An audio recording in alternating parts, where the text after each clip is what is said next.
আচ্ছা কোয়েনচা দেখি রেস্টুরেন্টের খাওয়ান ঘরে বয়ে খাওয়া বালা না বাইরে যাওয়া রেস্টুরেন্টে বয়ে খাওয়া বালা। আমার মতো হিসাবে যারা আসুন আমি জানি যে আফারা উত্তর দিবেন যে মানে আফারা আর ভাইয়েরা উত্তর দিবেন যে তো 1,000 টাকা খরচ করে যদি গড়ে অত মজার অত সুন্দর খাওয়ানো হয় তো আমার রেস্টুরেন্টে যায় 5,000 টাকা দেওয়ার কোনো মানে আছে?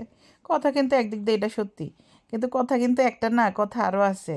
এইটা হইছে যায় খালি বইয়া খাও, আপনি তো রেস্টুরেন্টে যায় বইয়া খালি পেট বইরা খায়া আয় পড়বেন বকশিস দিয়া, কিন্তু ঘরে ঘরে যে কামগুলা করবো এক হইছে যে সব খাওন রেডি করা, তারপরে হইছে টেবিল পর্যন্ত লয়ে যাওয়া বইয়া খাওয়া, পরে তো ডাইলের মজা আরেকটা আছে।